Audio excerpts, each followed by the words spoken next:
Hi, I'm Tim Davis. I'm a fourth year PhD student here at Queen Mary University of London. My research area is in number theory and my supervisor is Abhishek Sahar. What is one exciting thing about being a mathematician? I think the ability to study a subject that I'm really passionate about and having, being able to look really into the subject in depth and use that sort of logical thinking and end up with try to understand, get some really nice results. Did you have a role model that motivated you to become a mathematician or someone you look up to? How was this influence your path? So I think maybe I was sort of slightly different in terms of when I was at school, I always thought about I wanted to go into teaching. And then, as I progressed further on in my mathematical education, sort of as an undergrad, I wanted to study maths more and more.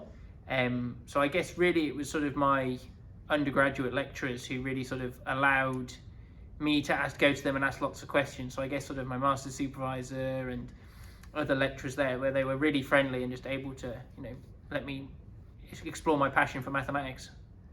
What obstacles have you encountered along your journey in science that you believe are specific to lack of diversity, and how did you overcome them? So I think I've sort of got two different points. So first of all, being a first generation scholar, it can be quite difficult because you're not, your university is very different to school in terms of your sort of, the way it all sort of works. But I think for me, I was quite fortunate that my school was very hot on, university sort of life, and this is sort of the process and what university is all about. So for me, that was quite good. And I would say, I also asking lots of questions when you go to open days.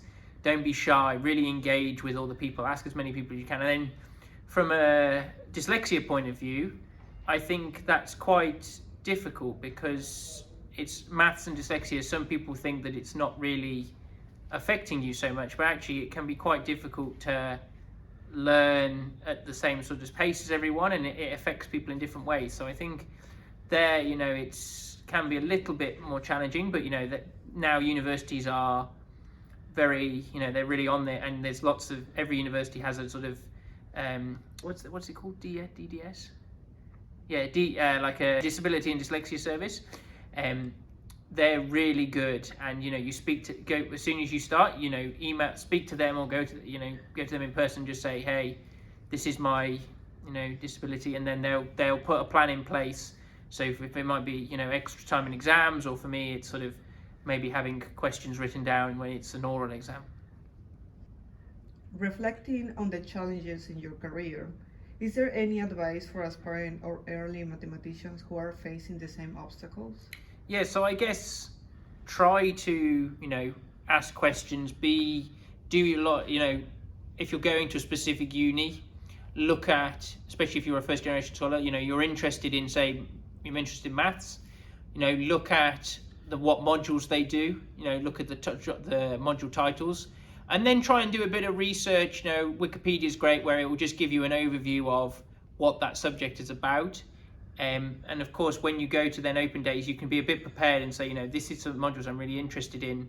What is there any sort of pre-knowledge I need? Those sort of things. And like I say, dyslexia, try to make people aware of it as soon as possible, because obviously it can take a little bit of time to get the sort of everything set up in time, and it makes it so much easier if you when you start university, also speak to your personal academic tutor that you're assigned, and speak to the other members of staff that are involved in the faculty that are involved in this sort of that area, and also the DDS team.